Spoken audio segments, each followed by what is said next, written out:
साई राम। मैं अनुभूति आप सभी लोगों का हार्दिक अभिनंदन करती हूँ साई अनुभूति चैनल में और अनुभव श्रृंखला से एक बार फिर से बहुत प्यारा और अनोखा सा अनुभव लेकर आप सभी लोगों के समक्ष उपस्थित हुई। लेकिन उससे पहले चलिए मोहिनी बाबा के दर्शन करें और मोहिनी बाबा के नाम का जयकारा लगाएं। अनंत कोटि ब्रह्मांड नायक राजाधिराज योगी राज परम ब्रह्म श्री सच्चिदानंद सद्गुरु साईनाथ महाराज की जय। ओम साई राम। साथियों, आज जो अनुभव मैं आपको बताने जा रही हूँ वो है स्नेहा जी का। स्नेहा जी का हमारे पास फ़ोन आया एक दिन कि दीदी मैं बहुत परेशान हूँ और मुझे अनिल भैया से बात करा दीजिए। एज़ यूज़ुअल मैंने उनको वही प्रोसेस बताया कि अनिल भैया से डायरेक्ट बात नहीं होती है। जब इंसान बहुत दुखी होता है तो वो मुझसे क्या कहता है, दीदी मेरी अभी बात करा दो, मेरी बात करा दो। लेकिन एक प्रोसेस है अनिल भैया तक बात पहुंचाने का, अनिल भैया से बात करने का। क्योंकि हम सभी जानते हैं कि अनिल जी ये जो कार्य कर रहे हैं वो एक चैरिटी के रूप में कर रहे हैं, इसका वो कुछ भी नहीं लेते हैं। अब इनकी कॉल अनिल जी से कनेक्ट कराई गई। अनिल जी ने जलाभिमंत्रित करके दिया। अनिल जी ने जो भी इन्हें उपाय बताया होगा इन्होंने किया।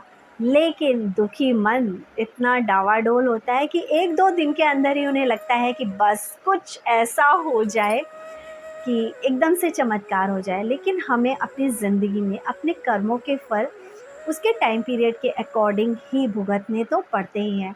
बाबा जब हमारी ज़िंदगी में आते हैं तो उसका 80% अपने ऊपर लेते हैं, लेकिन सारा का सारा भार बाबा भी नहीं लेते। क्योंकि बाबा के साईं सचरित्र में भी है, जो डॉक्टर पिल्ले की एक कथा में लिखा है कि जब डॉक्टर पिल्ले के पैर में घाव हो गए थे तो उन्होंने क्या कहा था, बाबा से जाके कहो श्यामा कि मैं जो ये इस जन्म के जो कर्म है वो अगले 10 जन्मों में भुगतने के लिए तैयार हूँ, लेकिन इस वक्त मेरे को इस पीड़ा से मुक्ति दिला दो।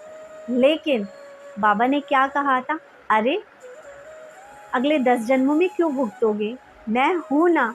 10 दिनों में ही तुम्हारे कर्मों का जो फल है वो पूरा हो जाएगा। और साईं की कृपा से डॉक्टर पिल्ले के पैर का दर्द जाता रहा था। अगर इस कथा को पूरा सुनना है तो आप चैनल में कमेंट कीजिएगा कि दीदी हमें डॉक्टर पिल्ले की जो साईं सचरित में लिखी हुई कथा है वो बताइए, तो मैं आपके लिए एक नेक्स्ट एपिसोड में से बनाऊंगी। हम वापस आते हैं अपनी स्नेहा जी पर।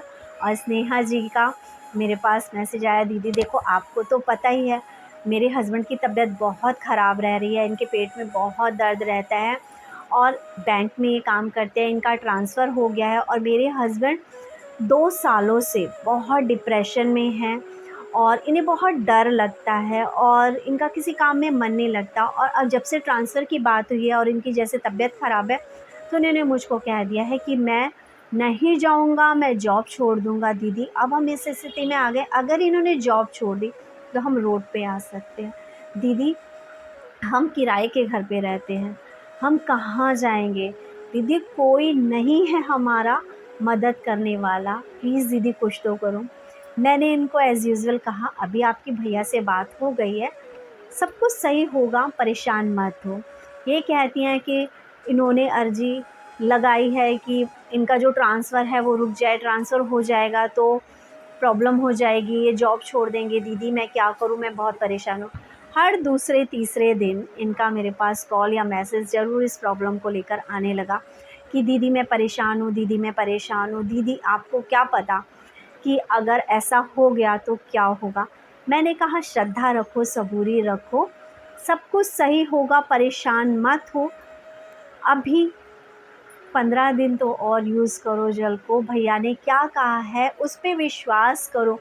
आपने अभी उपाय पूरे किए नहीं, जल को पूरी तरह से 15 दिन लिया नहीं आपने, तो आप कैसे कह रही हैं कि नहीं हुआ। श्रद्धा रखो, सबूरी रखो, बहुतों के काम बनते हैं। अगर आपका विश्वास अडिग होगा तो काम ज़रूर बनेगा। लेकिन ये मुझे कहती रही, मैंने यही कहती रही। इसके अलावा ये मुझे इमोशनली भी थोड़ा सा यूँ कहती थी कि दीदी कि मैं भी चाहती हूँ कि अपना अनुभव आपके साथ शेयर करूँ, मेरी ज़िंदगी में वो दिन कब आएगा जब मैं अनुभव शेयर करूँगी। और बाबा ने, इन्होंने विश्वास रखा क्योंकि कोई रास्ता बचा नहीं था और बाबा ने इनकी ज़िंदगी में वो दिन ला दिया जब इन्होंने मुझसे अपना अनुभव शेयर किया और इन्होंने मुझे लिख के भेजा, और ये मुझे एक दिन कंटिन्यूअसली फ़ोन करती रहीं, लेकिन उस दिन कॉल फ्लो ज़्यादा था और मुझे पता था कि स्नेहा जी शायद यही बात मुझसे कहना चाहती हैं, फिर से ये परेशान होंगी, लेकिन मेरा विश्वास था इनका काम हो जाएगा। और उस दिन मैं बहुत बिज़ी होने की वजह से मैंने सोचा था रात को कॉल पिक कर लूँगी इनका या कॉल बैक कर लूँगी, मैं नहीं कर पाई। दूसरे दिन फिर इनका आरती से पहले आई थिंक कॉल आ गया था, मैसेज नहीं कॉल आया था कि दीदी कि वाक़ई चमत्कार हो गया और मेरी समस्या का समाधान हो गया। दीदी 2 साल से जिस समस्या से हम जूझ रहे थे और लग नहीं रहा था कि ये सही होगी, वाक़ई भैया के अभिमंत्रित जल में इतनी शक्ति है कि काम हो गया। मेरे हस्बैंड 95% सही हो चुके हैं। मैंने पूछा अब उन्हें डर नहीं लग रहा? अब उनके पेट की जो प्रॉब्लम थी, जो उनके पेट में दर्द हो रहा था वो कहती हैं दीदी सब सही हो गया है, थोड़ा बहुत जो बचा है वो हो जाएगा। और दीदी मैंने खुद अपने हस्बैंड से पूछा कि अब आपको डर नहीं लग रहा है? अब आप जैसे परेशान हो रहे थे, आप वैसे परेशान तो नहीं हैं? तो ये कहती है, मेरे हस्बैंड ने मुझे खुद बोला कि नहीं मुझे अब कोई डर नहीं लग रहा, मैं आराम से ऑफ़िस जाता हूँ। ये कहती हैं कि मेरे हस्बैंड को ऑफ़िस में, क्योंकि ये बैंक में हैं, तो अकाउंट्स की जो भी फ़ाइलें होती होंगी और वो फ़ाइल्स टच करने में डर लगने लगा था। यहाँ मैं अनिल भैया को थैंक्स कहूँगी, जो इतनी भक्ति से और इतने प्यार से बाबा को मनाते हैं और इतने प्योर हार्ट से लोगों की सेवा कर रहे हैं, और बस जो यही कहते हैं कि विश्वास रखो, इससे ज़्यादा मैं कुछ नहीं बता पाऊँगा, जितना कहा है उतना कहो, इससे ज़्यादा मेरा दिमाग नहीं चलता, ठीक है? जो भी बताना है मुझे शॉर्ट में बता दो। हालाँकि कभी-कभी लोगों को ये लगता होगा कि वो रूड है, लेकिन ये रियलिटी है। आज जो 1.25 साल मुझे हो गए हैं भैया के साथ जुड़े हुए, उसमें मैंने भी यही चीज़ पाई है कि भैया जो बताते हैं, जितना बताते हैं उसको एक्सेप्ट कर लो, उसके अकॉर्डिंग करो, और उसके अलावा श्रद्धा और विश्वास पूरा रखो, काम ज़रूर बनेगा। जैसे कि स्नेहा जी का बना, और स्नेहा जी ने उसके बाद मुझे कहा कि दीदी ये सबको बताना ज़रूर कि मेरे साथ ऐसा हुआ है, इससे लोगों का विश्वास और बढ़ेगा। और उन्होंने मुझे मैसेज भी भेजा है। मैं कोशिश करूँगी कि उनका जो मैसेज है वो मुझे मिल जाए और मैं आपके साथ शेयर करूँ। और बस इतना ही कहूँगी, बाबा पे दृढ़ विश्वास बना के रखो। अनिल जी जो जल अभिमंत्रित कर रहे हैं ना, वो जो महंगे जल अभिमंत्रित करके देते हैं ना आपको, 250 ml की, 2500 में, 3500 में, 1 लीटर की, 8100 में, आधा लीटर की, 5100 रुपये में करें ना, उससे कहीं ज़्यादा पावरफुल है। क्योंकि यहाँ बाबा की ब्लेसिंग्स का सौदा नहीं किया जाता, लेकिन हाँ, दुख इस बात का ज़रूर होता है, लोगों के काम बन जाते हैं और लोग बताना भी भूल जाते हैं। इवन एटलीस्ट एक मैसेज ड्रॉप कर दो कि दीदी मेरा ये काम बन गया।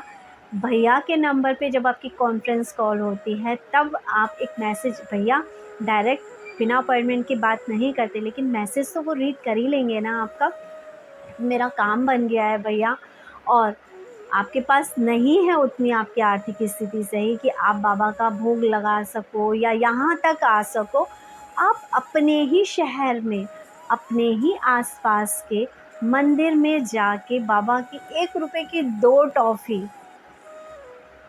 2 रुपए का एक बिस्किट का पैकेट, 2 रुपए वाले बिस्किट के पैकेट भी आते हैं ना, वो जाके बाबा को भोग लगा दो, बादशाहपुर वाले बाबा का नाम लेके। एटलीस्ट अनिल भैया पे से आप अपना भार उतारिए, क्योंकि आपको ब्लेसिंग्स देने के उसमें अनिल भैया परेशानी में फंस जाते हैं, उनकी तबीयत ख़राब हो जाती है।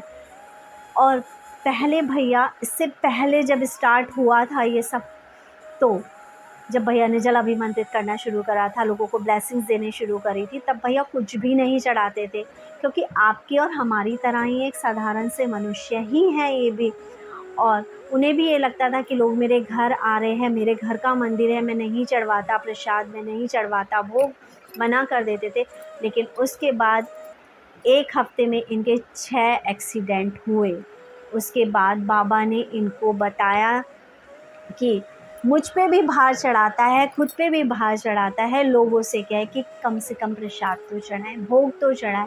और तब इन्होंने कहना शुरू किया कि चाहे 1 रुपए की 2 टॉफ़ी आप बाबा को भोग लगा दो, लेकिन एटलीस्ट लगाओ, बिस्किट का भोग लगा दो लेकिन लगाओ बादशाहपुर बाबा के नाम का। आपका जो सामर्थ्य है आप उसके अकॉर्डिंग भोग लगाओ।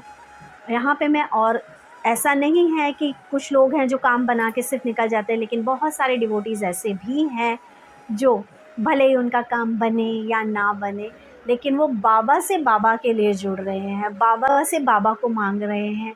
और वो अपने आप ही जब भी उनकी लाइफ में कोई खुशी होती है, कुछ होता है, इवन उन्होंने अरदास लगाई हो, ना लगाई हो, अर्जी लगाई हो या ना लगाई हो, वो बाबा के नाम का भोग, दीदी स्कैनर भेजना, मुझे बाबा का भोग लगाना है। मैं पूछती हूँ क्या हो गया, ऐसा कुछ काम बना क्या? तो कहते हैं नहीं दीदी, बस मन कर रहा था बाबा को भोग लगाने का। आज हमने गाड़ी ली इसलिए हम भोग लगा रहे हैं। आज मेरे बेटे का बर्थडे है इसलिए भोग लगा रहे हैं। तो बस ईश्वर के साथ सौदा मत करें कि हम आपके लिए तब कुछ करेंगे जब हमारा काम बनेगा, या काम बन जाए और निकल जाए। ईश्वर को इसलिए पूजो, भगवान को इसलिए पूजो क्योंकि वो हर जर्रे जर्रे में, आपके जुबा से जो शब्द निकल रहे हैं ना, वो भी उसकी देन ही है कि उसने हमें बोलने लायक बनाया। हम जिन अच्छी या बुरी चीज़ों को देख पा रहे हैं उसमें भी ईश्वर ही है, क्योंकि उसने हमें देखने की शक्ति दी है। हम सांस ले पा रहे हैं, इसकी देन है। सूरज हमें रोशनी दे रहा है, उसकी देन है। चंदा हमें रोशनी दे रहा है, उसकी देन है। इस दुनिया में हर चीज़ में बाबा है, और ये महसूस मैंने, सारिका जी और भाभी ने शिरडी के जर्रे जर्रे में महसूस किया। हमने हर कण कण में, जिसे बोलेंगे ना, हर चीज़ में बाबा के दर्शन करे हैं वहाँ पर। और आज मैं, सुधा भाभी और सारिका जी, हम तीन एक ऐसे शख्स हैं जिन्हें पूरी तरह से पता है कि हमें बाबा से बाबा को ही मांगना है। हमारे जो साईं हैं वो कण कण में विराजमान है। अपनी दुख परेशानी हमने किसी गैर से नहीं बोलनी है, हमने अपने साईं से बोलनी है। और आज हम सभी लोग, और मैं बाबा से बस यही प्रार्थना करती हूँ, बाबा इस फोरम से जो जो जुड़े, साईं से जो जो जुड़े, बाबा उसके दुख तकलीफ़ें दूर करने में उनका साथ देना, उनके कंधे पे हाथ रखना। भले ही कितनी भी तकलीफ़ क्यों ना हो, आप सहारा दे दोगे तो वो तकलीफ़ भी फूल बन जाएगी और वो अपनी मुश्किलों से बाहर निकल जाएंगे। इसी के साथ आपके पास भी बादशाहपुर धाम से जुड़े अनुभव हैं, या आपके पास शिरडी साईं बाबा से, क्योंकि ना तो बादशाहपुर वाले बाबा अलग हैं और ना ही शिरडी साईं बाबा। ये तो हम बाबा के स्वरूप अपने अपने घरों में लेकर आते हैं और अपना प्यार से नाम रख देते हैं। जैसे मैं अपने बाबा को मोहिनी बाबा कहती हूँ, इसलिए क्योंकि जिस दिन पहली बार मैंने, मेरी भाभी ने और मेरे हस्बैंड ने और मेरे भाई ने बाबा के इन स्वरूप को देखा था, 2 स्वरूप लिए थे हमने वहाँ से, तो इन्होंने हमें इतना मोहित कर दिया था, इतना मोहित कर दिया था कि हमारी निगाहें इनसे नहीं उठ रही थी। जब उन भैया ने इनको चोला पहना के, रेड कलर का, मुझे याद है आज भी, रेड कलर का उन्होंने चोला पहना दिया और बाबा के कैप लगा दिया, हाय बाबा इतने सुंदर लग रहे थे कि बस देखे जाएं ऐसा मन कर रहा था। और बस अचानक से बाबा के लिए नाम आ गया, मोहिनी बाबा, क्योंकि ये मोहित कर देते हैं सबको, इनकी प्यारी से स्माइल। मैं अपने घर में भी कभी, देखो हम इंसान हैं और एज आ फैमिली पर्सन कभी हमें गुस्सा भी आता है, तो कभी कभी अपनी गुड़िया पे जैसे गुस्सा करके कि नहीं सुन रही है, और बाबा के सामने आके बैठ जाती हूँ और बाबा से कहती हूँ पापा देखो ना, सुन ही नहीं रही है, बिल्कुल भी कहना नहीं मान रही है। और ना बाबा ना स्माइलिंग फेस करके बैठे हुए होते हैं, और फिर ना मेरा गुस्सा एकदम से उतर जाता है और मैं हंसने लग जाती हूँ। फिर बाबा से धन्यवाद कहती हूँ कि बाबा वो तो बच्ची है, वो तो ऐसी हरकतें करेगी ही करेगी, मुझे ही इतनी बुद्धि दो कि मैं उसकी चीज़ों को समझ पाऊँ, क्योंकि बढ़ते हुए बच्चा है। और हंस देती हूँ और कहती हूँ बाबा मुझे भी सद्बुद्धि दो और मेरे बच्चे पे अपनी कृपा दृष्टि बनाए रखो, उसे सद्मार्ग पे चलाना। इसी के साथ इतना कहना चाहूँगी, चैनल को ज़्यादा से ज़्यादा शेयर करें, लाइक करें, सब्सक्राइब करें। ओम साई राम, जय साई।